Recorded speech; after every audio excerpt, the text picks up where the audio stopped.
Start करना है nomenclature of coordination compounds. तो नोमेनक्लेचर आप लोगों ने एफएससी में भी पढ़े हुए हैं। वो तकरीबन जो नोमेनक्लेचर लेता है वो एफएससी लेवल से ही ले रहा होता है, उससे ज्यादा कॉम्प्लेक्स नहीं देता। मैक्सिमम थोड़े से एक दो लीगेंड्स और दे देते हैं, लेकिन रूल्स वही फॉलो होते हैं। लेकिन एफएससी में एक या दो रूल्स हैं जो कि गलत लिखे हुए हैं, वो हम फिर आज देखेंगे कौन से रूल्स गलत है एफएससी के लिहाज से, वो आप लोगों ने फॉलो नहीं करने। इरफान, कोऑर्डिनेशन से हमारे इस भी टोटली खत्म हो जाएगी। 6 हमारे लेक्चर्स हो चुके हैं, टोटल 9 लेक्चर हैं। आज हम लोगों ने नेमिंग पढ़नी है और वर्नर्स थ्योरी पढ़नी है। कल हम लोगों ने थोड़ी सी बीबीटी पढ़नी है, जो बीपीएससी के लिहाज से जितनी हमें जरूरत होगी बीबीटी। और उसके बाद सीएफटी को हम डिटेल से पढ़ेंगे, बिकॉज मैक्सिमम क्वेश्चन सीएफटी से आते हैं, बीबीटी को वो कम लेते हैं क्योंकि बीबीटी लॉन्ग के लिए है। और एमओटी से क्वेश्चन नहीं आता हमारे पास, तो हमें बीबीटी बिल्कुल स्लाइड से टच करनी है, इनर ऑर्बिटल और आउटर ऑर्बिटल कॉम्प्लेक्स के हवाले से बस। और सीएफटी करनी है, उसके बाद हमने जॉन टेलर करना है, बस हमारे बाबा की कोऑर्डिनेशन कंप्लीट है। तो ट्राई करेंगे कल हो जाए, वरना परसों इंशाल्लाह हर हाल में हमारी कोऑर्डिनेशन केमिस्ट्री कंप्लीट हो जाए। एक सबसे बड़ा मेजर मॉड्यूल निकल जाएगा हमारा इनऑर्गेनिक का, सबसे मेजर है, सबसे ज्यादा इंपॉर्टेंट भी है कोऑर्डिनेशन। ठीक हो गया, उसके बाद चले जी स्टार्ट करते हैं हम बिस्मिल्लाह करके। अपना पहला पहला रूल पढ़ते हैं। देखो, पहला पहला रूल हमारे पास इन नेमिंग कोऑर्डिनेशन कंपाउंड्स है, cations are named before anions. तो हम वो कह रहे हैं कि केटाइंस को हम पहले नाम देंगे एनाइन से। अब यहाँ सबसे पहली चीज जो आप लोगों को बताई थी कि कोऑर्डिनेशन कॉम्प्लेक्सेस या कोऑर्डिनेशन कंपाउंड वो होते हैं जिसमें आपके पास सिंपल केटाइन हो, कॉम्प्लेक्स एनाइन हो, या कॉम्प्लेक्स आपके पास केटाइन हो सकता है तो सिंपल एनाइन होगा, या दोनों भी कॉम्प्लेक्स हो सकते हैं। तो तो एक मिनट मुझे पॉइंटर ले लेने दो। तो फॉर एग्जांपल मेरे पास एक कॉम्प्लेक्स है, मैं एग्जांपल के तौर पे लिख रही हूँ K4FeCN6।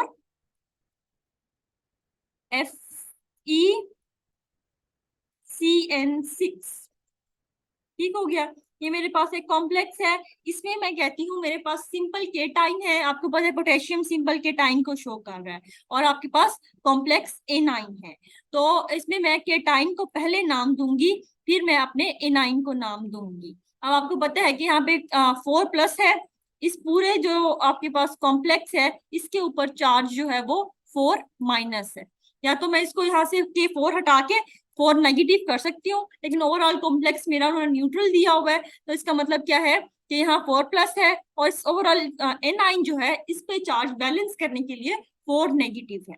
तो मैं पहले अपने केटाइन, सिंपल केटाइन को नाम दूंगी, उसके बाद मैं अपने एनाइन को नाम दूंगी। लेकिन अगर मेरे पास फॉर एग्जाम्पल कोई ऐसा कॉम्प्लेक्स होता, दूसरा कॉम्प्लेक्स आप एग्जाम्पल ले रहे हैं हम जस्ट, कि ये मेरे पास कोई कॉम्प्लेक्स है, फॉर एग्जाम्पल इसमें ये मेरे पास लगे हैं, अभी हम चार्जेस नहीं देख रहे, जस्ट इस रूल को देखेंगे।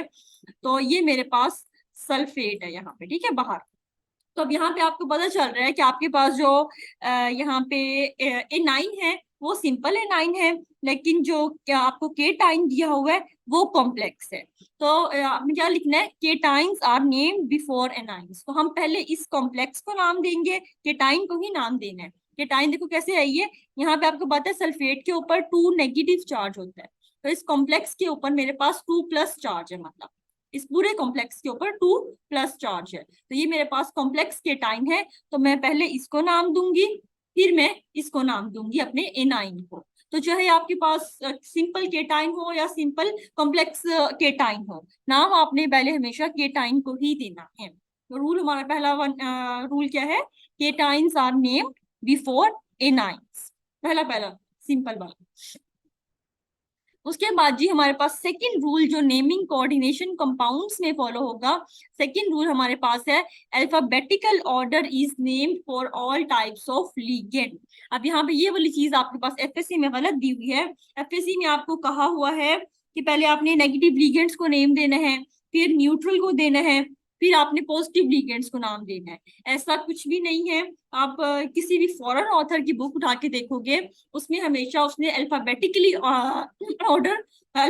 ऑर्डर को फॉलो किया होगा है। ये लास्ट टाइम जब मैंने पढ़ाया था 5th सेमेस्टर में कोऑर्डिनेशन का मॉड्यूल आता है, तो वहाँ बहुत बहस हुई थी। अक्सर बुक में आप देखोगे कि उन्होंने उसके मुताबिक दिया हुआ है, पहले केटाइन को नाम, सॉरी पहले एनाइन को नाम दिया देते हैं, वो कहते हैं, फिर सिंपल को, फिर केटाइन को। लिगेंड्स की बात करें, कॉम्प्लेक्स की बात नहीं करी, लिगेंड्स में वो कहते हैं पहले नेगेटिव लिगेंड्स को नाम देना चाहिए। लेकिन मैं अक्सर बुकों में आप देखोगे अल्फाबेटिकल ऑर्डर। जो पाकिस्तानी बुक्स हैं उसमें वो ऑर्डर फॉलो करता है। पाकिस्तानी बुक्स में वो कहते हैं पहले नेगेटिव लीगेंड को नाम देना चाहिए हमें, फिर न्यूट्रल को, फिर पॉजिटिव लीगेंड को। लेकिन जितनी भी आप फॉरेन ऑथर्स की बुक उठाओगे उनमें उनमें वो कहते हैं कि हमें अल्फाबेटिकली ऑर्डर फॉलो करना चाहिए। तो इनऑर्गेनिक केमिस्ट्री के मुल्तान में जो सबसे ज्यादा सीनियर हमारे टीचर्स के भी जो टीचर हैं सर आरिफ, फिर उन्होंने हमने कंसर्न किया था, तो उन्होंने कहा था कि अल्फाबेटिकल ऑर्डर को फॉलो करना है। तो आप लोगों ने भी फिर अल्फाबेटिकल ऑर्डर को ही फॉलो करना है नेमिंग में। अब ये क्लियर कट हो गया है कि वो नेगेटिव न्यूट्रल और पॉजिटिव देखना ही नहीं है आपने, आपने लीगेंड्स देखने हैं जिसका नाम अल्फाबेटिकली। अब एबीसीडी तो आपको होप्स आती होगी, आपने एबीसीडी नहीं आती तो याद कर लेनी है और उसके अकॉर्डिंग हम नेम देंगे। फॉर एग्जाम्पल मेरे पास देखो यहाँ पे एक कॉम्प्लेक्स है जिसमें मैं मुख्तलिफ लीगेंड्स लगाऊंगी। ये क्लोरीन है मेरे पास, ये नाइट्रो ग्रुप है, और ये मेरे पास एफ है। फॉर एग्जांपल एक कॉम्प्लेक्स है, इसमें मेरे पास ये लीगेंड्स प्रेजेंट है। ठीक है, तो मैं क्या करूंगी, मैं सबसे पहले क्लोरो को नाम दूंगी क्योंकि अल्फाबेटिकली सी पहले आता है।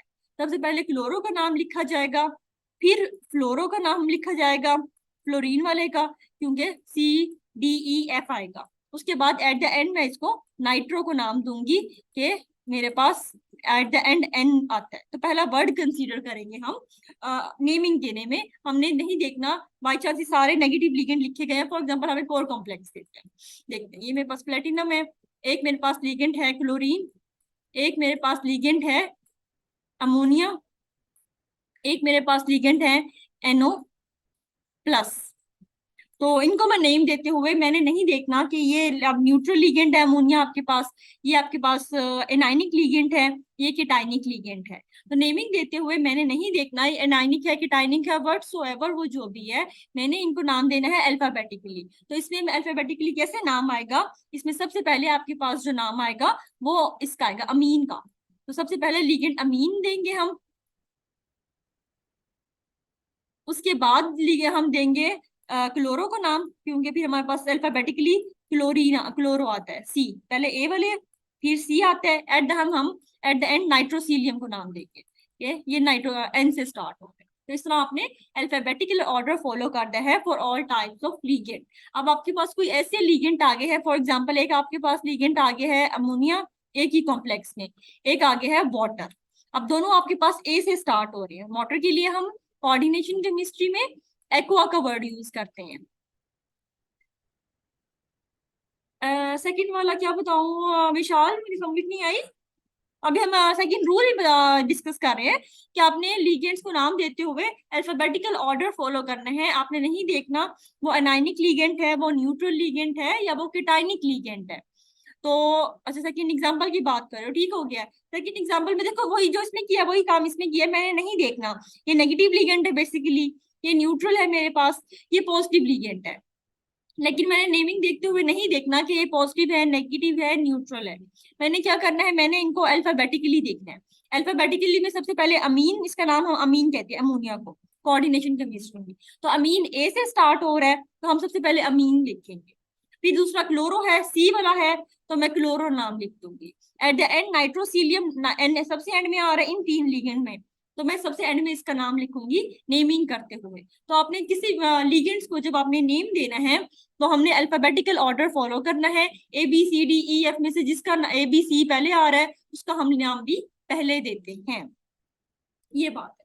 उसके बाद हमारे पास ऐसे लीगेंड्स आ गए। फॉर एग्जांपल ये दो लीगेंड्स मैंने दिया है, कोई कि मेरे पास कॉम्प्लेक्स है जिसमें मेरे पास अमोनिया भी आगे है और वाटर भी आगे है। तो कोऑर्डिनेशन केमिस्ट्री में हम वाटर को एक्वा कहते हैं, ठीक है, और अमोनिया को हम कहते हैं अमीन। अब देखो दोनों ए से स्टार्ट हो रहे हैं, तो हम फिर इसकी नेमिंग कैसे करेंगे, इसकी नेमिंग हम ऐसे करेंगे कि हम पहला वर्ड देखेंगे हमारे पास दोनों में ए है, तो हम ए की बेस पे तो नहीं कर सकते डिफ्रेंशिएट। फिर हम सेकंड वर्ड की तरफ जाएंगे, इसमें एम आ रहा है इसमें क्यू आ रहा है। तो अब आपको पता है कि अल्फाबेटिकली ABC में एम पहले आता है क्यू बाद में आता है। तो हम पहले अमीन को नाम देंगे फर्स्ट पे, उसके बाद फिर हम एक्वा की तरफ जाएंगे। तो इसको फिर अगर पहला वर्ड आपके पास लिगेंड का सेम आ जाए तो फिर हम दूसरे वर्ड पे जाएंगे। फॉर एग्जाम्पल दूसरा भी सेम आ जाए तो हम तीसरे पे जाएंगे। अब तीसरा डिफरेंट नहीं आता, ऐसे लिगेंड्स है ही नहीं कि तीसरे तक बात जाए, दूसरे पे ही आपकी सॉल्व हो जाएगी कहानी।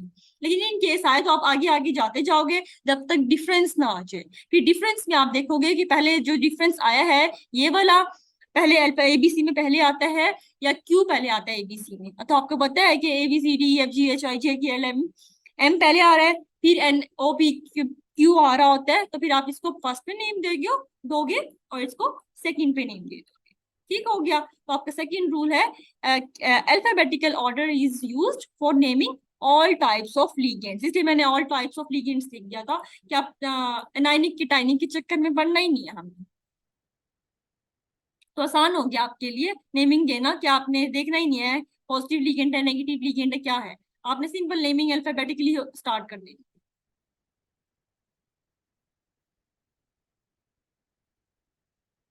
उसके बाद हमारे पास रूल नंबर 3 और 4। रूल नंबर 3 हमारे पास है प्रीफिक्सेस यूज करेंगे हम लिगेंड्स को नेम देने के लिए।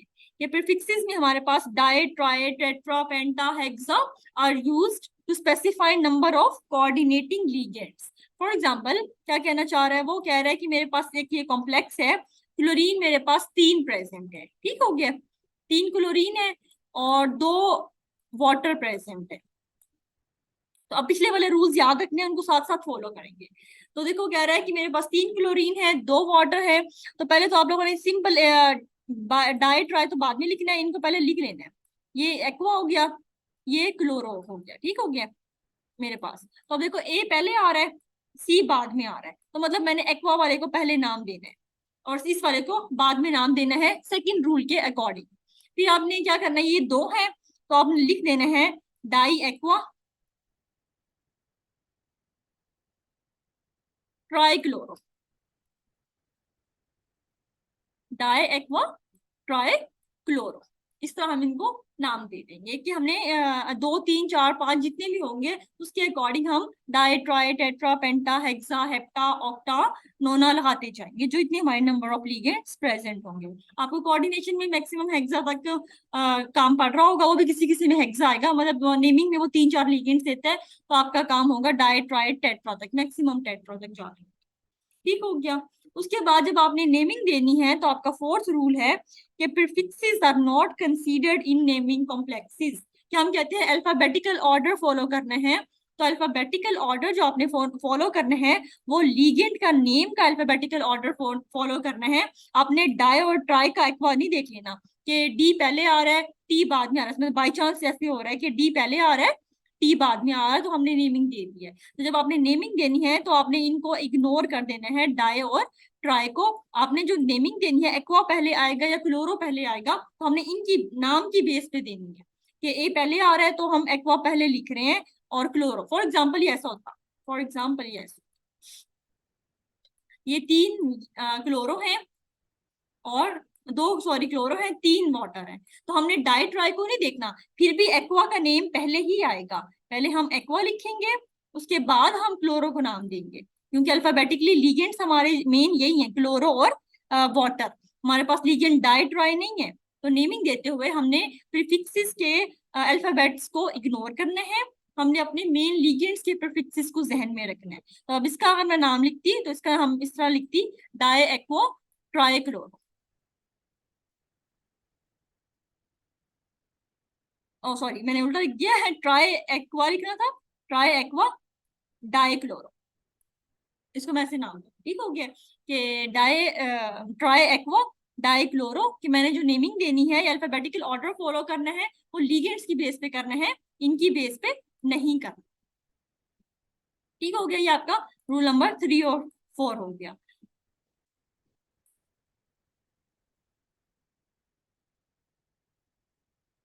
Prefixes di tri penta hexa are used in naming ligands, और उसके बाद प्रीफिक्सेस को हम कंसीडर नहीं करेंगे इन नेमिंग लीगेंड्स। यहाँ से मुझे एक और रूल इसके हवाले से याद आ गया कि ऐसे लीगेंड्स जिनमें हमारे पास, फॉर एग्जांपल मैंने आपको एक लीगेंड करवा रखा है ethylene diamine, if you remember कि इथिलीन डायमीन हमारे पास बाइडेंटेट लीगेंड था, EN से हम इसको एब्रीवेट करते थे, तो इसका देखो नाम क्या है, इसको मैं लिखूं इथिलीन डायमीन, ठीक हो गया, इथिलीन डायमीन। इसका नाम है पूरा।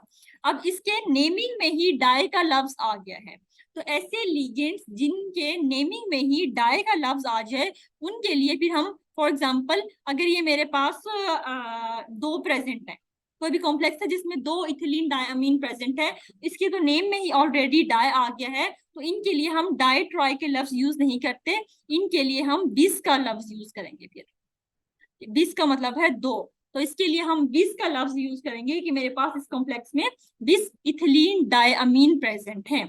तो ऐसे लिगेंड्स जिनके नेमिंग में डाई ट्राई कुछ ऐसा यूज हो जाए, तो आप उनके लिए डाई ट्राई दोबारा से यूज नहीं करोगे, उनके लिए आप यूज करते हो बिस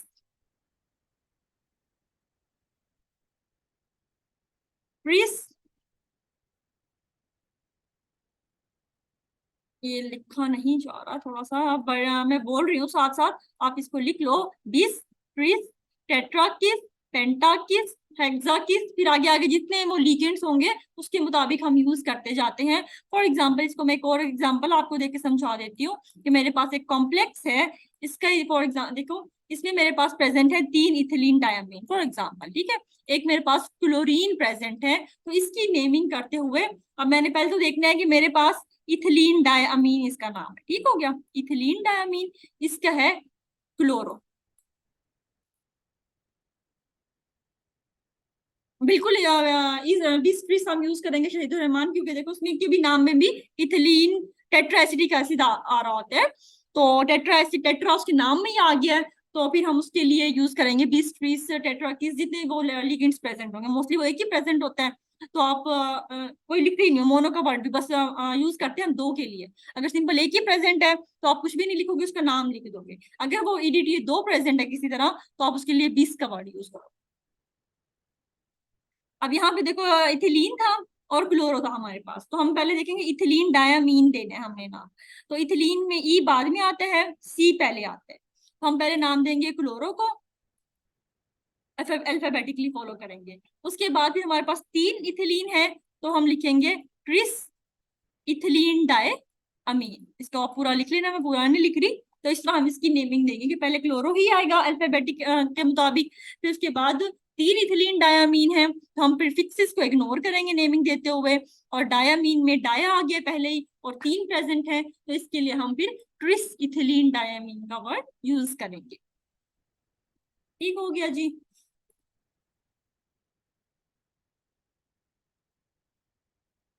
ये हो गया आपके 4 रूल। अब इनको अच्छे से याद रखना है, आगे आगे पीछे वाले सब में फॉलो होते रहेंगे आपके पास। फिर है आपके पास फिफ्थ रूल। फिफ्थ रूल में वो कहता है जी नेमिंग ऑफ, अब आपके पास 3 टाइप के लिगेंड है, ठीक है, मैंने कहा है अभी आपको। तो एक तो आपके पास लिगेंड होते हैं नेगेटिव चार्ज, एक होते हैं आपके पास न्यूट्रल लिगेंड्स, एक होते हैं पॉजिटिव चार्ज। अब हम जब लिगेंड्स को नाम देंगे, तो जो हमारे पास नेगेटिव लिगेंड्स होंगे उनके एंड पे हमने ओ लगाना है। लाइक मेरे पास क्लोरीन है एज अ लिगेंड, तो मैं इसको क्लोरीन नहीं क्लोरो लिखूंगी। ठीक हो गया, फ्लोरो। फ्लोरीन है मेरे पास, तो मैं इसको फ्लोरीन नहीं, मैं इसको फ्लोरो लिखूंगी।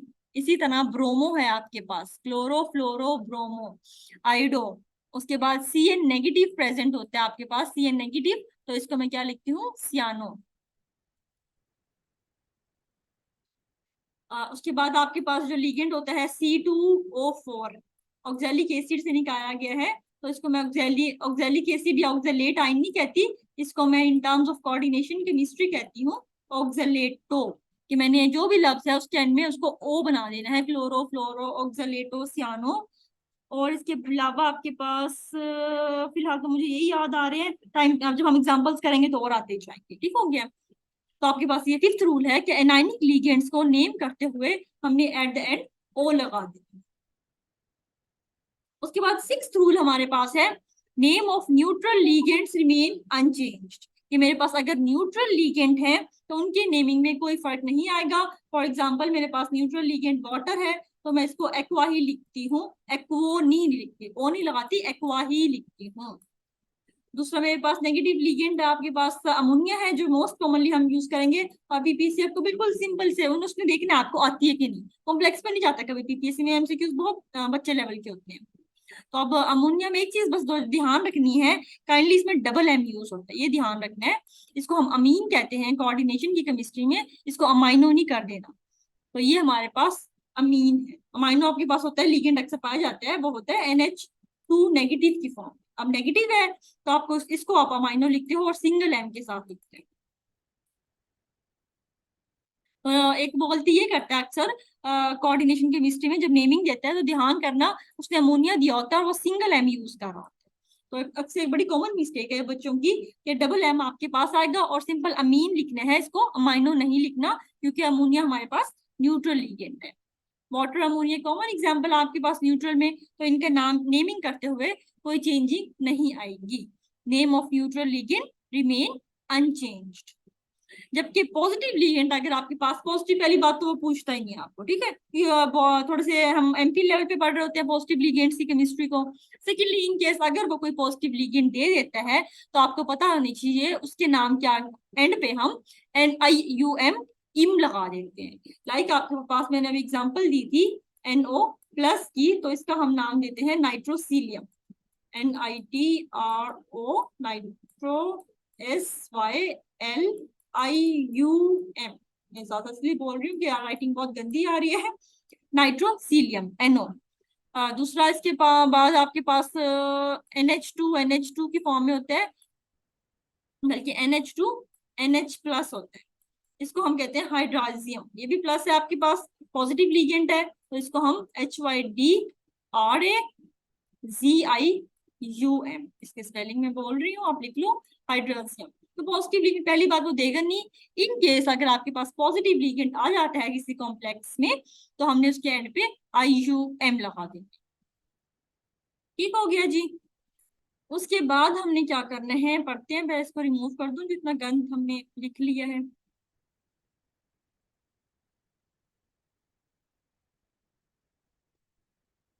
अच्छा, मेरे पास बहुत सारे बच्चों का आपका आया था कि मैम काइंडली लेक्चर अपलोड कर दें, आपसे ज्यादा टेंशन होती है, टेंशन ना लेकर हमें भी अपलोड करने की।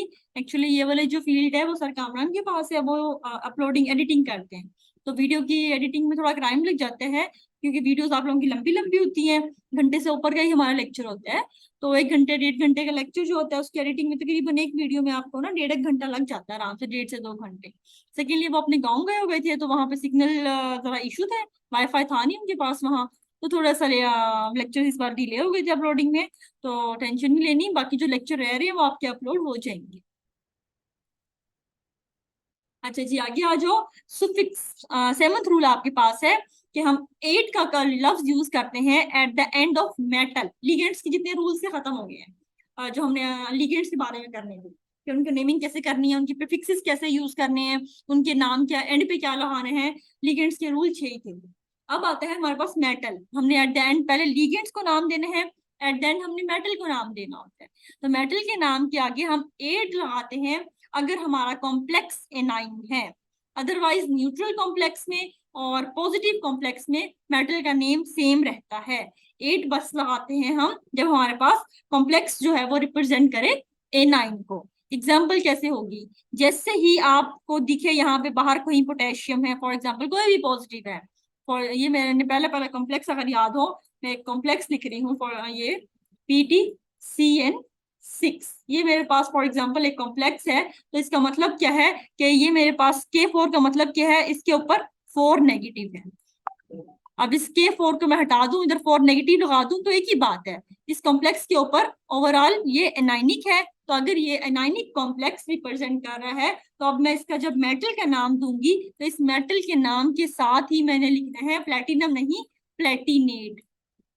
इसके कॉम्प्लेक्स का नाम होगा, जब मैं पहले लिगेंड्स को नाम दूंगी, एट द एंड जब मैं मेटल को नाम दूंगी तो मेटल का नेम आएगा प्लेटिनेट। तो सबसे पहला, बल्कि उन रूल्स को भी हम बाद में फॉलो करते हैं, मैं स्टूडेंट्स को कहती होती हूँ जब भी आप कॉम्प्लेक्स देखो, जब आपको ब्रैकेट के इस साइड में कोई चीज दिख जाए ना, तो आपने छोटा सा पहले उसी टाइम वहां पे ना 8 लिख देना है। बाद में बच्चे भूल जाते हैं इस रूल को, कि जैसे इस साइड में पहला पहला काम, बल्कि उन रूल्स को बाद में दिमाग में रखना है। पहला रूल समझ लो कि पहले रूल को हमेशा फॉलो करना है। और पहला रूल आपका ये है कि अगर आपने यहाँ पे देखने हैं, अगर आपके पास यहाँ पे पॉजिटिव आइंस प्रेजेंट है, तो मतलब कॉम्प्लेक्स आपका A9 है। और कॉम्प्लेक्स A9 है तो मेटल में 8 का लफ्ज आएगा। सबसे पहले आपने क्वेश्चन पेपर पे यहाँ पे 8 लिख लेना है, ताकि ये वाली गलती ना हो एटलीस्ट। अब यहाँ पे अगर मेरे पास कॉम्प्लेक्स फॉर एग्जाम्पल ये होता कोई, अंदर लिगेंड्स प्रेजेंट है Br6 फॉर एग्जाम्पल, तो यहाँ पे मैं बाहर डाल रही हूँ Cl2। तो अब इस Cl2 का मतलब क्या है, इसके ऊपर मुझे पता है 2 नेगेटिव चार्ज है, तो इस कॉम्प्लेक्स के ऊपर 2 प्लस चार्ज है। इसको मैं ना भी लिखूं, मतलब ये वाली चीज है मेरे पास कॉम्प्लेक्स के तौर पे। तो इस चार्ज के ऊपर जो चार्ज है वो 2 प्लस है, तो ये मेरे पास आपके टाइनिक कॉम्प्लेक्स है। तो इसके जब मेटल को मैं नाम दूंगी, तो इसका मेटल का नाम सेम रहेगा। इसका मेटल का नेम होगा प्लेटिनम, सिंपल प्लेटिनम लिखेंगे, कोई प्लेटिनेट वगैरह का लफ्ज यूज नहीं होगा हमारे पास। ठीक हो गया, ये चीज है। उसके बाद आपके पास oxidation number of metal ion is represented by Roman numeral in parenthesis following the name of the metal. एक चीज वो ये पूछ लेते हैं एमसीक्यूज में कि मेटल की ऑक्सीडेशन स्टेट को आप किस काउंटिंग में लिखते हो, सिंपल इंग्लिश काउंटिंग में, उर्दू रोमन में, और एक और काउंटिंग कौन सी होती है आपकी जो लिखते हो? अब सिर्फ जब एनाइन होगा तब होगा, मिसाल कीटाइन और न्यूट्रल लिगेंड में इसको फॉलो नहीं करते। सिर्फ एनाइनिक लिगेंड होगा या एनाइनिक सॉरी कॉम्प्लेक्स होगा, तब हम इस 8 लगाना है मेटल को। तो इसीलिए कह रही हूँ कि सबसे पहला काम आपने ये करना था, जब भी कॉम्प्लेक्स देखो, यहाँ पे कॉम्प्लेक्स के बाहर कोई पोटेशियम सोडियम, ये मोस्टली सोडियम पोटेशियम दिया होता है, यहाँ कोई भी वो देखे सोडियम पोटेशियम दिखे तो मतलब ये मेरे पास कॉम्प्लेक्स एनाइन है। सबसे पहला काम ही यही करना है, इसकी छोटी सी ब्रैकेट के बाहर 8 लिख देना है। फिर आप भूलते नहीं हो कि मैंने एट द एंड प्लेटिनम में या मेटल जो भी दिया होगा, क्रोमेट प्लेटिनेट जो भी जो मेटल देगा, मैंने 8 लगा दिया। तो यहाँ पे जो चार्ज होगा, यहाँ वालों से फर्क पड़ेगा, यहाँ वालों से फर्क नहीं पड़ेगा एनाइन से। इधर भी कुछ ना हो, इधर भी कुछ ना हो, सिंपल न्यूट्रल कॉम्प्लेक्स होगा, उस पर भी आपने मेटल का नाम चेंज नहीं करना। तो उसके बाद हमने पहले लिगेंड्स को नेम देना है, फिर मेटल को नेम देना है। और मेटल को नेम फॉर एग्जांपल मैंने ये वाला कॉम्प्लेक्स था, नाम देने के बाद प्लेटिनेट लिखने के बाद इसकी जो भी ऑक्सीडेशन स्टेट आएगी उसको मैंने रोमन काउंटिंग में, फॉर एग्जांपल इसकी 2 आई थी, खुद ही लगा रही हूँ, मैं assumption कर रही हूँ, तो मैं इसको रोमन में ऐसे लिख दूंगी। 4 आई है तो मैं ऐसे लिखूंगी, 5 आई है तो रोमन काउंटिंग में मैं इसकी ऑक्सीडेशन स्टेट को लिख दूंगी। ठीक हो गया। अब ऑक्सीडेशन स्टेट निकालने के हमारे पास 2 तरीके हैं, मैं आपको पहले यहीं पे समझा देती हूँ, नेमिंग हम बाद में स्टार्ट करेंगे। अब देखो मेरे पास एक कॉम्प्लेक्स है, कॉम्प्लेक्स में सबसे सिंपल वाला ही लेती हूँ, K4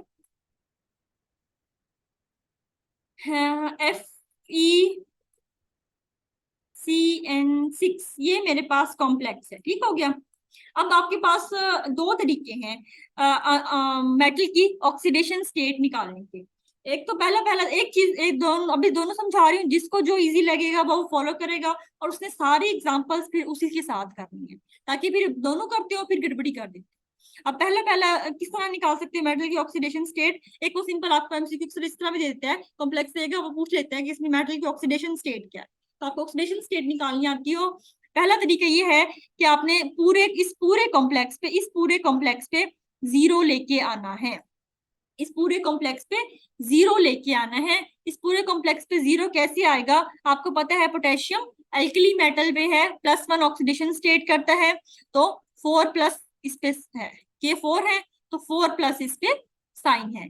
साइनाइड आपको पता है नेगेटिव लिगेंड है, एक साइनाइड पे -1 चार्ज है, तो इस पे आपके पास 6 नेगेटिव आ गया ओवरऑल। अब ये 6 नेगेटिव है, ये 4 प्लस है, मैं क्या ऐड करूं कि यहाँ पे मेरे पास न्यूट्रल 0 हो जाएंगे, तो मैं क्या करूंगी, यहाँ पे मैं 2 प्लस ऐड कर दूंगी, तो अब ये 4 प्लस 2 प्लस 6 प्लस हो गया, 6 प्लस और 6 माइनस 0 बना देंगे। तो मैंने क्या करना होता है, एक मेरे पास ये है कि मैं इन सब की जिनकी मुझे पता होती है ना, आपको सिर्फ मेटल की निकालनी होती है, बाकी सब की आपको पता होती है, तो आप क्या करते हो बाकी सबकी लिख के मेटल पे इस तरह उसको प्लस माइनस करते हो कि ओवरऑल 0 बन जाए। तो इस तरह आप मेटल की ऑक्सीडेशन स्टेट अब 2 आ गई है, तो आप जब नाम दोगे तो मैं उसकी ऑक्सीडेशन स्टेट 2 लिख दो। दूसरा दूसरा इसका जो तरीका है, दूसरा इसका तरीका ये होता है कि देखो आपके पास ये कॉम्प्लेक्स है Fe, अभी मैं इसको कॉम्प्लेक्स ही लिख रही हूँ, CN6, ठीक हो गया। दूसरा इसका ये होता है, इस K4 का मतलब क्या है? इस K4 का मतलब ये है, मैं इसको हटा दूं क्योंकि ये +4 है, इस K4 का मतलब ये है इस पूरे कॉम्प्लेक्स पे 4 नेगेटिव चार्ज, ठीक है। जब चार्ज, एक सेकेंड, ये क्या खुल गया है, हाँ एक सेकेंड दो, ये ना हम्म,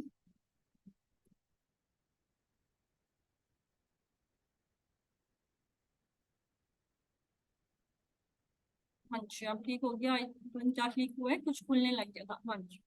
हाँ, दूसरा हमारे पास ये है इसका तरीका कि इस K4 का मतलब ये है कि ऊपर इस जो हमारे पास कॉम्प्लेक्स है इसके ऊपर 4 नेगेटिव है। इस 4 नेगेटिव को बेसिकली बैलेंस करने के लिए ना ये 4 पोटेशियम आते हैं ताकि वो उसको न्यूट्रल कर दें, स्टेबल कर दें।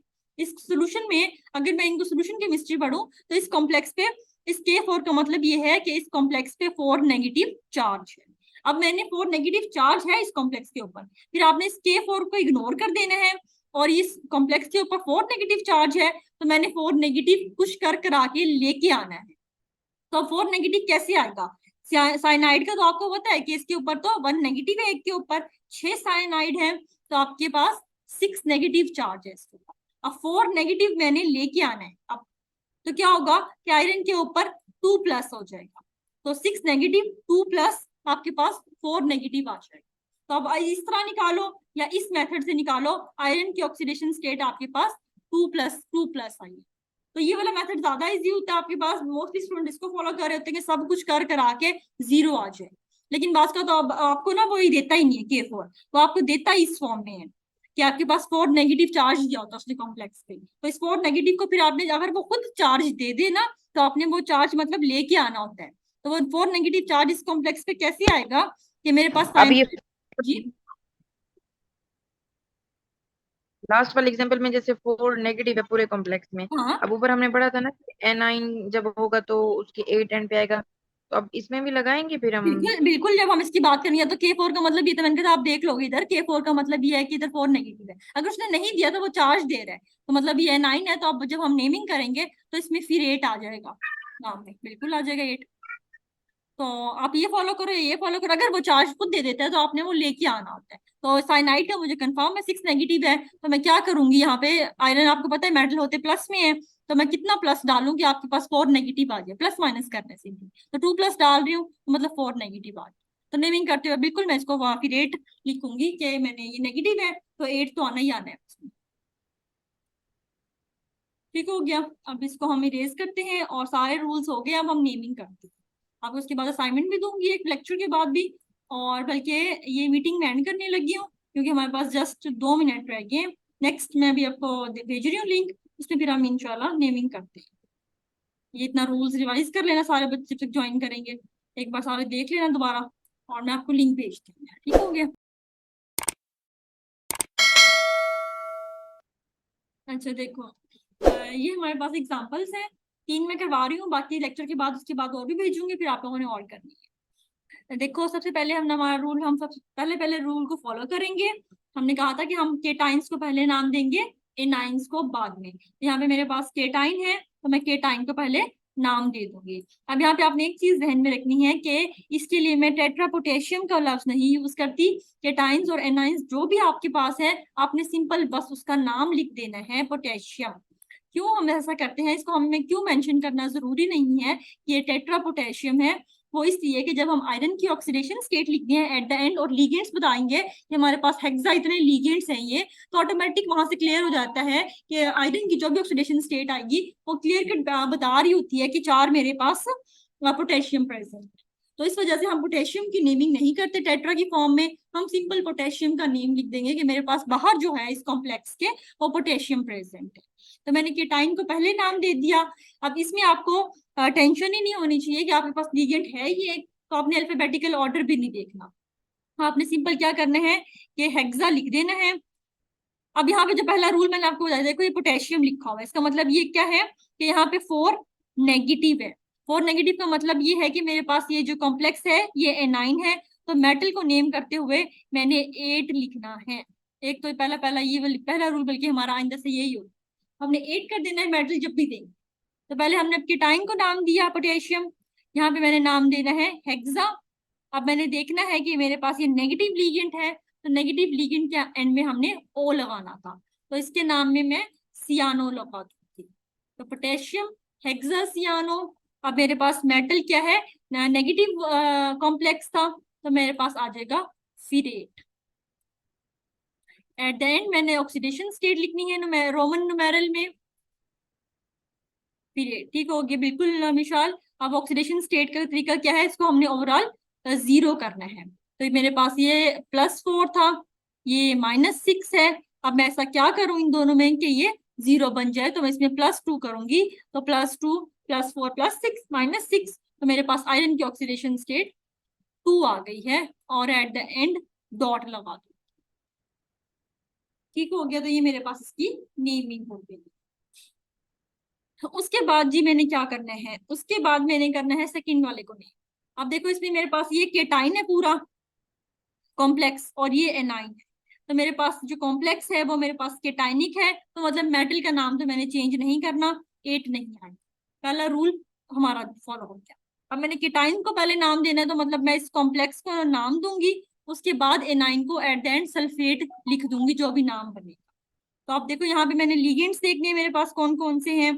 अब यहाँ पे मेरे पास क्लोरो है, एक नाइट्रो प्रेजेंट है, एक अमीन प्रेजेंट है।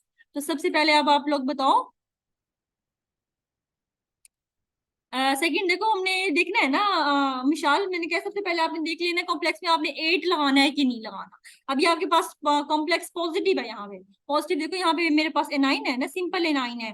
इस एनाइन का मतलब ये क्या है कि कॉम्प्लेक्स केटाइनिक है, तो केटाइनिक कॉम्प्लेक्स में मैंने मेटल का नाम चेंज नहीं करना, तो मैं प्लेटिनम को प्लेटिनम में लिखूंगी, एट द एंड प्लेटिनेट नहीं लिखूंगी, ये बात होगी। उसके बाद मैंने लिगेंड्स देखने हैं, लिगेंड्स को मैं देखो क्लोरो है, नाइट्रो है, और अमीन प्रेजेंट है, तो आपको यहाँ से पता चल जाना चाहिए अल्फाबेटिकली, मैंने पहले इसको नाम देना है, फिर इसको नाम देना है, फिर इसको नाम देना है।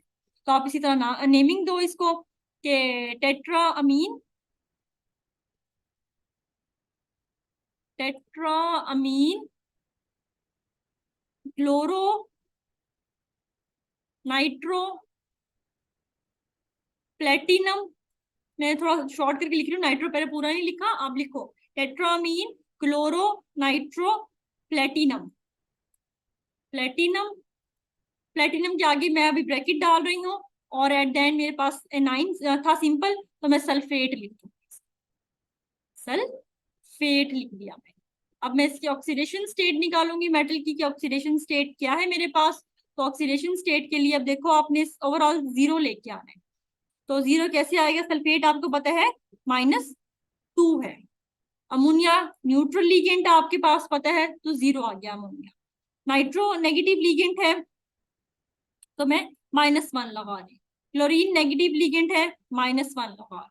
अब -2 -1 -1 -4 हो गया, तो मतलब मैं प्लेटिनम पे +4 लगा दूंगी, ताकि ये ओवरऑल 0 हो जाए। तो मेरे पास यहाँ पे प्लेटिनम की ऑक्सीडेशन स्टेट है 4। ठीक हो गया। उसके बाद मेरे पास थर्ड वाला है, देखो इसमें ना आपने केटाइन दिया ना एनाइन दिया, मतलब न्यूट्रल कॉम्प्लेक्स है। मैम हाँ, इसमें कीटाइन और एनाइन के नाम के दरमियान में स्पेस होगी? इसमें नहीं नहीं स्पेस नहीं होती है, कीटाइन कोऑर्डिनेशन कोऑर्डिनेशन में कोई स्पेस नहीं है, ये मेरे पास जगह नहीं थी, बिल्कुल एक लाइन में साथ साथ साथ साथ पूरा लिख देती हूँ। ठीक है, कोई स्पेस नहीं है। और कोई कहते हैं पहला वर्ड बड़ा लिखना है, कोई कहते हैं पहला वर्ड छोटा लिखना होता है, तो आप अप टू यू है, इसमें ऐसे मैंने कोई रूल नहीं देखा है, किसी जगह बड़ा लिखा हुआ है किसी जगह छोटा लिखा हुआ है। मोस्टली बुक्स में आपको बड़ा लिखते हैं, पहला लफ्ज बड़ा लिखा होता है, और फिर आप बाकी सब कुछ छोटा लिखा जाएगा, पहला पहला वर्ड बड़ा। और किसी किसी में पहला भी छोटा है, तो मोस्टली बुक्स में पहला बड़ा दिखेगा, तो आप बड़े को फॉलो कर लो, उसके बाद विदाउट स्पेस आप सारा नाम लिख दोगे, और एट द एंड इसकी ऑक्सीडेशन स्टेट और डॉट लगा दोगे, बस और कुछ नहीं। अब उसके बाद ये वाला कॉम्प्लेक्स में इसमें कोई ना चार्ज दिया है, कुछ नहीं दिया, न्यूट्रल कॉम्प्लेक्स दिया है, ना ये केटाइनिक है ना ये एनाइनिक है, तो मतलब इसमें भी कोबाल्ट का नाम चेंज नहीं होगा। हम जो भी एट द एंड आएगा उसमें कोबाल्ट ही लिखेंगे, 8 नहीं यूज करेंगे। ठीक है, इसमें कुछ नहीं है, सिंपल आपने क्या करना है जी, लिगेंड्स दिए हुए हैं, एक अमीन दिया हुआ है, एक नाइट्रो दिया हुआ है। अब ए पहले आता है तो आप लिख दोगे tri amine, tri amine, tri nitro, negative ligand है तो एट द एंड ओ यूज करूंगी, ट्रायमीन, ट्राइनाइट्रो, कोबाल्ट। और ऑक्सीडेशन स्टेट अब आप इसकी लिखोगे, नहीं अमाइनो नहीं करेंगे, अमाइनो अमीन लिखते हैं इसको। अमीन हमारे पास नेगेटिव न्यूट्रल लिगेंड है, सॉरी नेगेटिव नहीं है, ओ लिखते हैं जब हमारे पास नेगेटिव लिगेंड होगा, या एनाइनिक लिगेंड कहते हैं हम। अब मैं अमोनिया न्यूट्रल लिगेंड है तो सिंपल अमीन लिखती हूँ, ट्रायमीन, ट्राइनाइट्रो, कोबाल्ट। इसकी ऑक्सीडेशन स्टेट अब देखो, आपको पता है अमोनिया न्यूट्रल लिगेंड है, 0 है इस पे, नाइट्रो नेगेटिव लिगेंड है, -3 आ जाएगा, एक -1 देते हैं तो 3 है, -3, तो कोबाल्ट क्या है +3 में होता है, ओवरऑल 0 बन जाएगी। तो आप कोबाल्ट के आगे +3 या रोमन में बल्कि 3 लिख।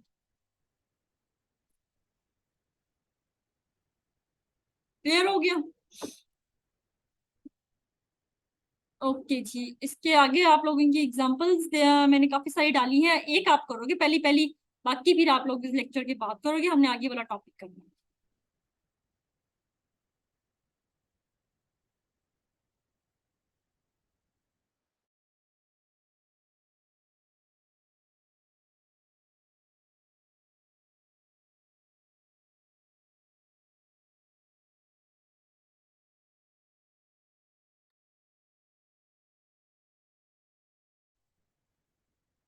ये इसमें आप लोगों ने करनी है ये वाली एग्जांपल, सेकंड वाली, CONH36Cl3, इसकी नेमिंग आप चैट बॉक्स में मुझे बताओगे। कोबाल्ट वाला कॉम्प्लेक्स आपने करना है। एंड पे ओ वाली कोई एग्जांपल, मतलब मैं शायद समझ नहीं आई मुझे। ओ तो लिगेंड के साथ लगाते हो ना, अपने लिगेंड को देखना, जो न्यूट्रल लिगेंड होगा उसमें आप क्लोरो फ्लोरो कोई भी डाल दोगे। ओ वाली एग्जांपल समझ नहीं आई, आप क्या कह रहे हो?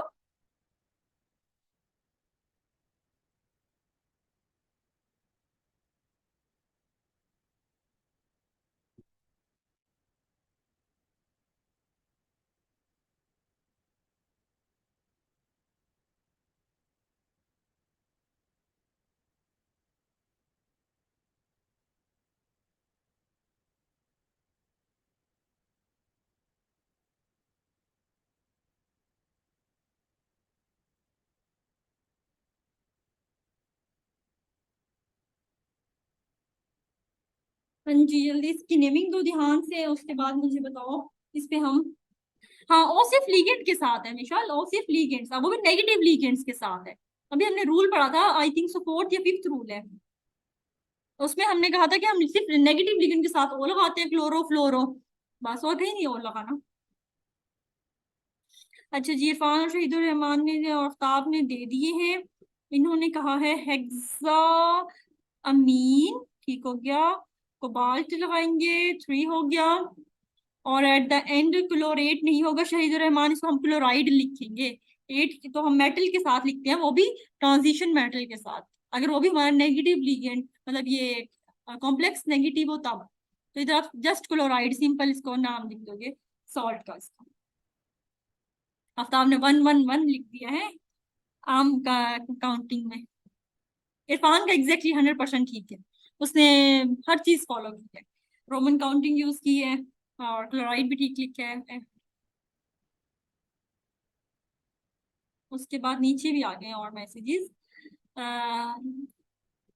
एच हीज आई मीन, ये हेक्सा लिखना था, उसने शायद हीज लिखा गया है,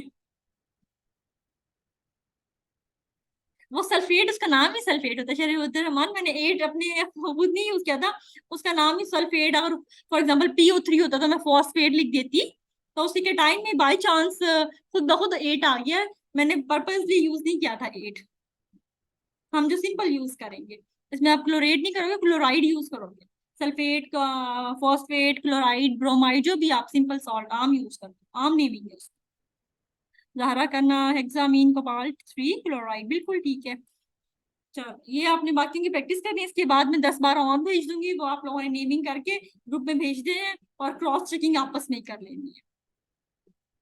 ठीक हो गया, ये तो थी नेमिंग।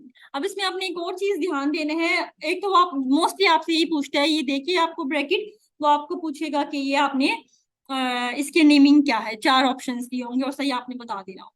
बात का तो क्या करते हैं, वो नेम दे देते हैं आपको, उसके बाद वो कहते हैं इसको लिखो आप बैठ के। ये इसका अगर मैं लिखूंगा तो आप कैसे लिखोगे, तो आपने लिखने में उल्टा जब रिवर्स ऑर्डर फॉलो करते हैं ना, तो उल्टा अब आपको देखो पता चल जाना चाहिए। उसने पोटेशियम लिखा है तो आप फिलहाल पोटेशियम फॉर एग्जाम्पल लिख देते हो। बस आपने जो उसमें फॉलो करनी है ना बात, वो ये फॉलो करनी है कि पहले हम जब उल्टा लिखते हैं ना, तो हम पहले मेटल लिख देते हैं जो भी हमारे हैं, उसके बाद हमने लिखने हैं लीगेंड्स। ठीक हो गया, लीगेंड्स आप कैसे लिखते हो, इधर आप वो ऑर्डर फॉलो करते हो, आप इधर नेगेटिव लीगेंड्स पहले लिखते हो। जब हम उल्टा लिखते हैं ना, तो हम नेगेटिव लीगेंड्स पहले लिखेंगे, फिर हम न्यूट्रल लीगेंड्स के नेम लिखते हैं इधर ब्रैकेट में, फिर हम इधर प्लेस करते हैं पॉजिटिव लीगेंड्स।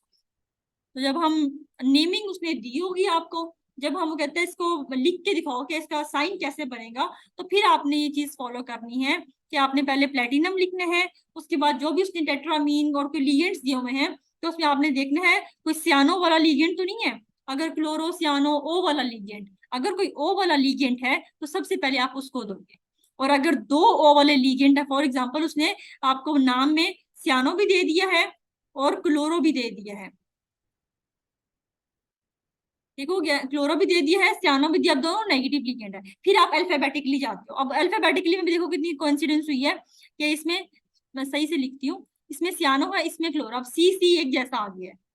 तो सेकंड वर्ड आप देखो, फिर क्लोरीन है, इसमें वाई है, तो आप फिर क्लोरो पहले लिखोगे। तो कोई ऐसा कॉम्प्लेक्स है जिसमें कोई मेटल होगा और क्लोरो भी है और ये भी है, तो आप पहले क्लोरीन का नाम लिखोगे, फिर सियानो लिखोगे नेगेटिव लिगेंड। अगर न्यूट्रल लिगेंड है तो फिर आप न्यूट्रल डाल दोगे, फॉर एग्जाम्पल वाटर, और एट द एंड आप पॉजिटिव लिगेंड्स डालते।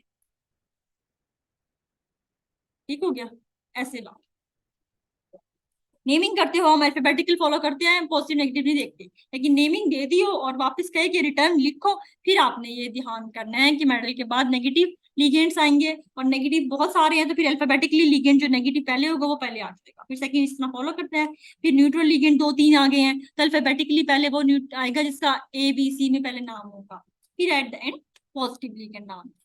ठीक हो गया, तो दोनों तरीके से आपको आना चाहिए, रिवर्स पूछे तो रिवर्स भी लिखना आना चाहिए। अच्छा, ये जो थी आपकी, ये तो हो गई नेमिंग। उसके बाद आपसे यहाँ से एक MCQ पूछ लेते हैं, who is the father of coordination chemistry, किसी को पता है who is called father of coordination chemistry? हमारे पास केमिस्ट्री में कोऑर्डिनेशन केमिस्ट्री का अब्बू कौन था, किसने सबसे पहले डिस्कवरी की, या नोबेल प्राइज किसको मिला था कोऑर्डिनेशन केमिस्ट्री, किसी को पता है? वार्नर, बिल्कुल ठीक है, आफ्ताब का नाम आंसर। वार्नर साइंटिस्ट था हमारे पास जिसने सबसे पहले कॉम्प्लेक्स को एक्सप्लेन किया था। बस इसका जो वार्नर का वी है वो वी नहीं है आफ्ताब, वो हमारे पास W है। मुझे छोटी सी थ्योरी दी थी, हमें जल्दी से पढ़ना है क्योंकि हमने इसके बाद आज जनरल नॉलेज भी करना है, थोड़ी ज्यादा करनी है जनरल नॉलेज। तो बर्नर्स की थ्योरी है, इसके मैं आपको नोट्स भेज दूंगी, मेन मेन बातें बता रही हूँ, 2 पॉइंट से सिंपल से, और डिटेल आप बुक से पढ़ लेना, 2 पेजेस की थ्योरी है सिंपल से। तो उसके 2 पोस्टुलेट है। पहले पोस्टुलेट में वो कहते हैं कि मेरे पास, वो कहता है किसी भी एलिमेंट की ना 2 टाइप्स की वैलेंसीज होती हैं। लाइक कोई भी कॉम्प्लेक्स है हमारे पास, हमने इतने डिस्कस किए, ये रहा, ये मेरे पास कॉम्प्लेक्स है ना, कोबाल्ट NH3 6Cl3 जिसका भी आपने नाम दिया, वो कहते हैं इसमें जो कोबाल्ट हमारे पास मेटल है ना, उसमें उसकी 2 तरह की वैलेंसी होती है। पहली वो कहते हैं प्राइमरी वैलेंसी होती है, दूसरी उसके पास सेकेंडरी वैलेंसी होती है। ठीक हो गया, एवरी मेटल एग्जिबिट, या mostly metals exhibit 2 types of valency, primary valency और secondary valency.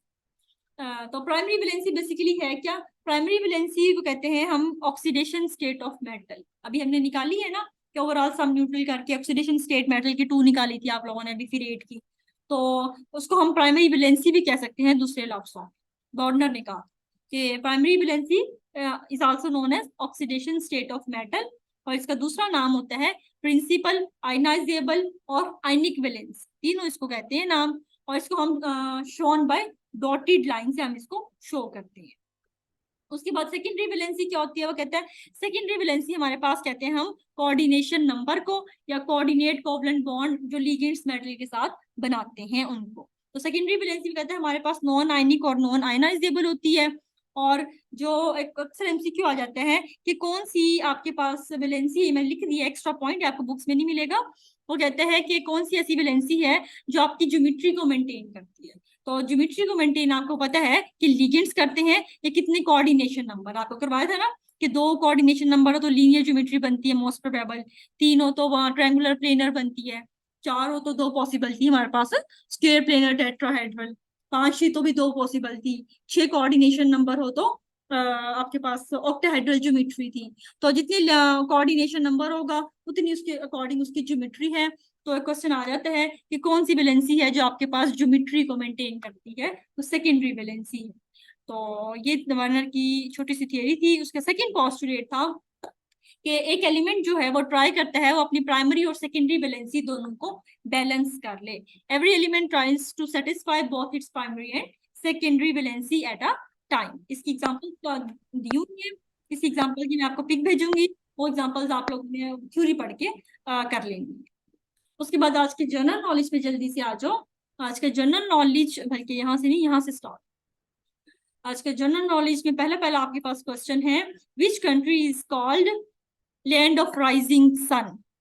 China, Japan, Korea, America? Chat box open कर लो अपने अपने और जल्दी से बताओगे which country is called land of rising sun. तुक्के मार लो, कोई नहीं, यहाँ पे नंबर नहीं कट रहे। जापान, जापान 2 का आया है जापान। और कोई जो इनके साथ एग्री ना करता हो? लड़कियां कहाँ है, लड़कियां नहीं हुई आज? जहरा, राफिया, अक्सा आई हुई है, इमरा, हाँ जी। किसी और का जापान के अलावा तुक्का मारना जिसने, ठीक हो गया है इसका। जहरा ने अमेरिका कहा है, एक ने कोरिया कहा है, और इसका करेक्ट ऑप्शन जापान ही है, बी। इसका हम क्यों कहते हैं लैंड ऑफ राइजिंग सन, क्योंकि जब सूरज तुलू होता है सुबह को तो सबसे पहले जो उसकी राइजिंग सिचुएशन है वो जापान से स्टार्ट होती है, इसलिए हम जापान को लैंड ऑफ राइजिंग सन भी कहते हैं। सेकेंड एमसीक्यू आपका बहुत रटने वाला है, जिसको आता हो काइंडली वो वही लगाए। Straight of Malacca lies between which 2 countries? तो आपके पास स्ट्रेट ऑफ मलाका बड़ी कॉमन स्ट्रेट है और बड़ी फेमस स्ट्रेट है, तो वो कौन से 2 कंट्रीज के दरमियान पाई जाती है? पहली बात तो स्ट्रेट ऑफ स्ट्रेट कहते हैं किसको है? स्ट्रेट हम कहते हैं ऐसे पानी के एरिया को जो 2 लैंड्स को सेपरेट कर रहा होता है। तो बच्चों को आता है भाई, अब इसको भी आता है, फैसल को भी आता है, इंडोनेशिया और मलेशिया को सेपरेट करके, बिल्कुल यहाँ पे इंडोनेशिया और मलेशिया। ये देखो, ये ऐसे एमसीक्यूज में तुक्का नहीं मारा जा सकता। अगर किसी को नहीं आता ना, कि बिल्कुल भी नहीं, नो हाउ नहीं है, तो इसमें आप तुक्का नहीं मार सकते। तो ऐसे एमसीक्यूज को जो पेपर में छोड़ देना बेहतर है, बिकॉज इसमें चांस आपका सही होने का जस्ट 25% होता है। तो इसको आता है वो 100% श्योरिटी है, वो लगाए ही लगाए, उसको तो 100% ठीक है। इसको नहीं आता वो काइंडली, ये एमसीक्यू हो गया, ये हो गया, वो इस तरह के एमसीक्यूज पे ना जाए। उसके बाद थर्ड एमसीक्यू है, हु डिस्कवर्ड अमेरिका? बड़ा कॉमन क्वेश्चन है, who discovered America? Christopher Columbus, George Washington, Captain Cook, none of these? Columbus, Columbus ये बड़ा फेमस है हमारे, शायद क्या बचपन में इंग्लिश की किसी बुक में भी था ना, कोलंबस डिस्कवर्ड अमेरिका।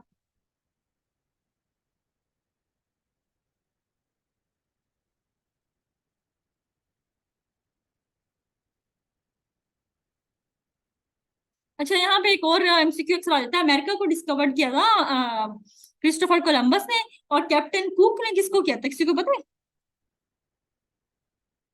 किस कंट्री को कैप्टन कुक ने किया था discover?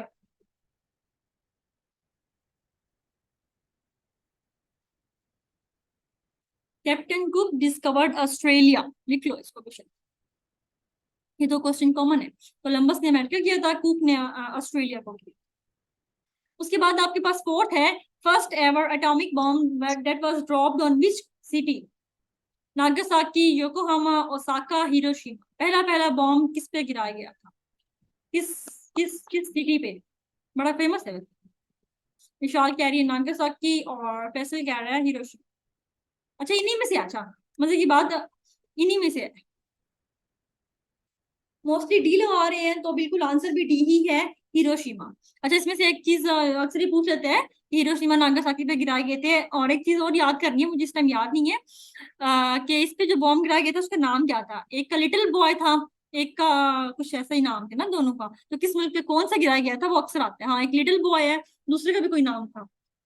Fat man, exactly, little boy Fat Man. और कौन सा किस पे है वो देख लेना है, क्योंकि मैंने अपने टाइम पे याद किया था, अब मैं भूल गया जहन से। फैटमैन। शहीद रहमान की, बिल्कुल ठीक है।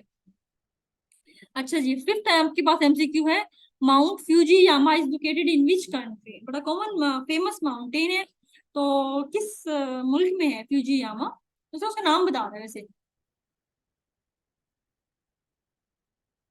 जापान, इमरा कह रही है जापान, उसके बाद कोई और जो एग्री ना करे। एग्जैक्टली ठीक है, बिल्कुल इमरा का जापान है आपके पास, माउंट फ्यूजी यामा।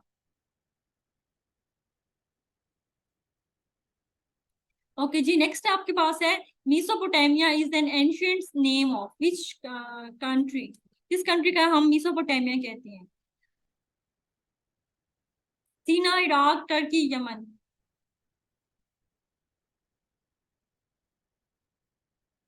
मेसोपोटामिया किस मुल्क का नाम है? पुराना नाम। इराक, बिल्कुल ठीक है, एकदम ठीक बता रहे हो, जो अभी इराक बता रहे हैं भी। ओके जी, नेक्स्ट एमसीक्यू है, first ever American president to be assassinated. कौन सा अमेरिकन प्रेसिडेंट था जिसको असैसिनेट किया गया था, जिसको फांसी पर चढ़ाया गया था? John Adams, Abraham Lincoln, William और जॉन केनेडी। बड़ा फेमस है। एग्जैक्टली exactly, ठीक कह रहे हो, इब्राहिम लिंकन को सरेआम फांसी दी गई थी अमेरिका में। उसके बाद एट्थ वाला बड़ा इजी है, people republics of China was founded in. China कब आया था भाई कयाम में? 48, 49, 50, 51?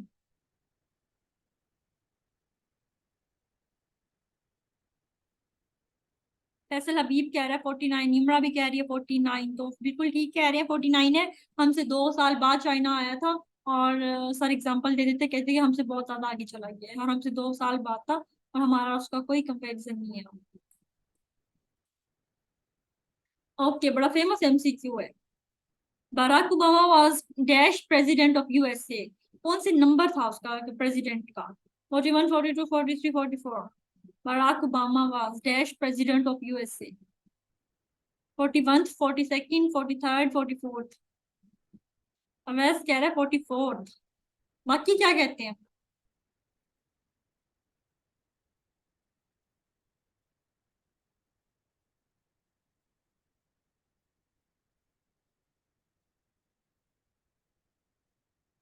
बाकी तो कोई नहीं मारे, विशाल कह रही है 44।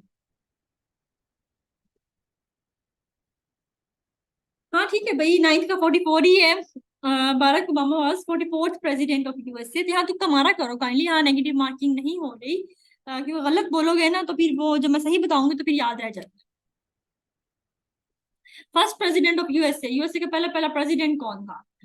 Thomas Jefferson, George Washington, John Adams, Alexander Hamilton?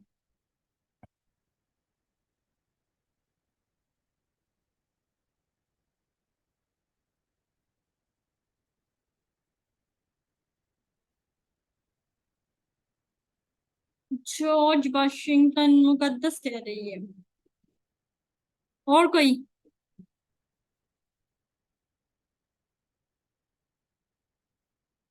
ठीक हो गया, वैस का भी बी है। ठीक हो गया, बी ऑप्शन है भाई, जॉर्ज वॉशिंगटन ही है आपके पास first president of USA. Last आज का जनरल नॉलेज है, डब्ल्यूएचओ हेडक्वार्टर कहाँ पे है? World health organization. पहले कोई जानता भी नहीं था डब्ल्यूएचओ होती क्या है, जब से कोरोना आया है सबको पता चल गया डब्ल्यूएचओ है क्या। तो डब्ल्यूएचओ का हेडक्वार्टर कहाँ पे पाया जाता है? Geneva, New York, Veena, Paris? काफी बच्चों को पता है जिनीवा ठीक हो गया है। अब ये बता सकते हो ये किस कंट्री का में है जिनीवा?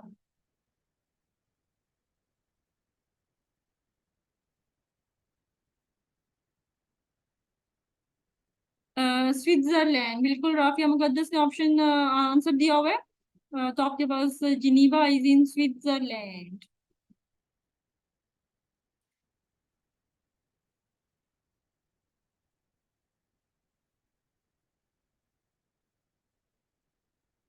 तो अच्छा जी, ठीक हो गया। ये आपकी आज की जनरल नॉलेज थी। और इंशाल्लाह बस 2 दिन और है, फिर हमारी कोऑर्डिनेशन केमिस्ट्री का मॉड्यूल शुरू होगा। और छोटे छोटे मॉड्यूल शुरू हो जाएंगे, जो एक एक एक मैक्सिमम 2 2 दिन। सबसे बड़ा मॉड्यूल लंबा हमारे पास यही था, स्टोकियोमेट्री था थोड़ा, तो वो फिर हमने सबसे पहले खत्म किया था। एसिड बेस भी हो गया हमारे, है ना, एसिड बेस, स्टोकियोमेट्री और कोऑर्डिनेशन। उसके बाद इजी वाले रह गए और इंटरेस्टिंग भी आ गए, छोटे छोटे छोटे मोलेकुलर फोर्सेस रह गए, सॉलिड्स है, गैसेस वाला चैप्टर वो बड़ा इंटरेस्टिंग से है, तो आगे वाले थोड़े अच्छे अच्छे रहेंगे। उसके बाद फिर हम इंशाल्लाह जाएंगे टाइट्रेशंस पे। क्रोमेटोग्राफी जरा लंबा वाला है, रहता है कि जो हमारा लंबा रहेगा। क्रोमेटोग्राफी काफी लेंथी टॉपिक है, वो 2 हफ्ते आराम से ले जाएगा हमारा। फिर टाइट्रेशंस थोड़ा सा टफ टॉपिक है और इजी है, थोड़ा रट्टे वाला है। सॉल्ट एनालिसिस रहेगी, जो तो क्वेश्चन आपके सॉल्ट एनालिसिस के 5 6 आ रहे होते हैं कभी कभी, मतलब जो जर्नल है। ओके भाई, हम इस लेक्चर को थोड़ा जल्दी अपलोड कर देंगे। सर की रिक्वेस्ट करेंगे काइंडली बच्चों को थोड़ा जल्दी दे दीजिए लेक्चर। और सेपरेशन टेक्निक्स, बिल्कुल हमारी सेपरेशन टेक्निक्स रह रही हैं उसी में। क्रोमेटोग्राफी मतलब उसी के टॉपिक में इंक्लूड हो जाएगा। क्रोमेटोग्राफी पे ज्यादा तवज्जो देंगे क्योंकि क्रोमेटोग्राफी में ज्यादा आ रही है। लेकिन उसके अलावा हमारे पास सॉल्वेंट एक्सट्रैक्शन और जो भी फिल्ट्रेशन, डिस्टिलेशन हम कहाँ कब कब कहाँ कहाँ यूज करें, main main principle, basic basic बातें पढ़ते जाएंगे पीपीसी के हवाले से। लेकिन क्रोमेटोग्राफी से बहुत क्वेश्चन आ रहे हैं, लास्ट 2 3 सालों से आ रहे हैं, क्रोमेटोग्राफी और टाइट्रेशन। इनसे पता नहीं इसको क्या अच्छे लग रहे हैं टॉपिक्स। तो असल में पढ़ते हम कम है, हम लोग लैब्स कम करते हैं। और उनको ये चीज समझ आ गई है कि हम थ्योरी को, आप लोगों को सबको जिसका जिसका जो जो मेजर है ना, मैं श्योरिटी के साथ कहती हूँ उनको वो थ्योरी 100% आती होगी। लेकिन जिसकी जो जो मेजर है ना, उनकी लैब्स नहीं आएंगी आप लोग को, इतना मुझे कंफर्म है। तो थ्योरी के साथ साथ हमने ना लैब से फोकस करना है। टाइट्रेशंस को हम बहुत डिटेल से पढ़ेंगे विद रिस्पेक्ट टू लैब। इस बार अल्हम्दुलिल्लाह टाइट्रेशन के आए थे 8 9 एमसीक्यूज, अपने पास पेपर देखा होगा। और अल्लाह का शुक्र मेरा कोई एक एमसीक्यू भी ऐसा नहीं था जो मुझे नहीं आता। और मेरी अच्छी लक ये थी, मेरे पास जो पेपर आया था जिस सीक्वेंस का, उस पे ना सब पहले पहले टाइट्रेशन के 8 या 9 एमसीक्यू। मैंने जल्दी जल्दी जल्दी जल्दी टाइट्रेशन के किए। और मोरल हाई हो गया कि मुझे पेपर आता है। लेकिन उसके बाद जो फिर एमसीक्यू के स्टार्टिंग वाले ही वो आगे थे कैलकुलेशन वाले। फिर मैं कैलकुलेशन पे लग गई एक एमसीक्यू में, जिस तरह मैं बता रही थी कि पहले कैलकुलेशन वाले ना करो तो बेहतर है। लगी कोई थोड़ी थोड़ी इजी सी है तो कर लो, लेकिन थोड़ी सी टफ लग रही है कि पॉइंट्स वाली कैलकुलेशन है तो नहीं करनी, बिल्कुल भी नहीं करनी आपने वो। मैंने अपना 15 से 20 मिनट लगा दिए एमसीक्यू पे। फिर प्रेशर बिल्टअप हो गया कि 15 से 20 मिनट यहाँ लगा दिए और पूरा पेपर रह रहा अभी। फिर भागी में छोड़ दे, कैलकुलेशन वाले में छोड़ दी गई हूँ। और फिर बाकी सारा पेपर करके फिर आप एट द एंड कैलकुलेशन करो। तो इस बार बायोकेमिस्ट्री से काफी कुछ आया हुआ था। तो बायोकेमिस्ट्री ऐसा मेरी इतनी स्ट्रांग नहीं थी उस टाइम, मैंने इतना तवज्जो नहीं दी थी। हालांकि अपनी तरफ से मैंने काफी रट्टे मारे थे अमीनो एसिड्स के, कार्बोहाइड्रेट्स के, बट उसमें से ऐसे सीखना नहीं आता। तो हर बार की अपनी होती है, नसीब होता है। जो बंदा बास को अच्छे तरीके से मॉड्यूल कर जाता है वो आ जाए मैक्सिमम, तो उसका काम बन जाता है। जो थोड़ी सी गंदी चीज लग रही होती है टाइट्रेशन, लाइक बहुत बच्चों को टाइट्रेशन क्रोमेटोग्राफी नहीं आ रही थी, और इस पर बहुत कुछ आता है क्रोमेटोग्राफी और टाइट्रेशन से, तो उनके थोड़ा मसला बन गया था। बट जब नसीब में होता है तो हो ही जाता है। फिर जनरल नॉलेज इजी आ जाती है अगर उनको वहां से मसला। जब आपका नसीब होता है, आपका हो जाता है कुछ ना कुछ, ऐसा आ जाता है जो आपको आ रहा होता है। तो टेंशन नहीं लेनी है, अच्छे अच्छे से पढ़ते जाओ, अपना डेली का डेली पढ़ना है, बस ये काम करना। आज ये किया है ना अभी, अब इसके बाद भेज रही प्रैक्टिस क्वेश्चंस, वो सुबह उठते ही फजर बात कर लो। अभी फिर लेक्चर एक बार रिवाइज करो और सो जाओ, और सुबह फजर के बाद याद से वो प्रैक्टिस करके बस आपका काम कंप्लीट हो गया। नोट्स बनाते जाओ, काइंडली नोट्स बनाओ। अभी लग रहा है ये याद है, इतनी है बड़े आसान नेमिंग थी, हमें तो आ गई, भूल जाएगी थोड़े टाइम बाद। सो लेक्चर सुबह लेके अपने नोट्स साथ साथ बनाओ, खुद ही बनाओ। और आप अपने नोट्स अपने पास ही रखो, किसी और को दे दो कोई मांगे लेकिन आपको खुद ही समझ आएगी, किसी और की नहीं लेनी आपने। ओके राफे, मैं अभी इसके बाद अभी अभी भेज रही हूँ आपको स्लाइड्स ये वाली। पिछले लेक्चर की मुझसे मांगी थी आप लोगों ने, पिछले लेक्चर में कुछ था ही नहीं स्लाइड में भेजने वाला। मैंने लिखा हुआ था पैरा में वो मैग्नेटिज्म, कि बिहेव करता है ट्रांजिशन मेटल एज मैग्नेट, लेकिन सारा एक्सप्लेन था वो तो लेक्चर में किया हुआ एक्सप्लेन, इस वजह से मैंने स्लाइड्स भेजी थी लास्ट टाइम। फिर उसके बाद सिर्फ नाम लिखे हुए थे मैंने, पैरा डाई पैरा, जिसने लेक्चर लिया था फिर उसने खुद ही अपनी लाइंस बना ली होंगी डिफरेंसेस, तो इससे से मैंने स्लाइड्स लास्ट टाइम नहीं भेजी थी, ये वाली मैं भी भेजी थी बिकॉज इसमें रूल्स लिखे। चलो भाई ठीक हो गया है, अल्लाह हाफिज, कल फिर इंशाल्लाह मिलते हैं।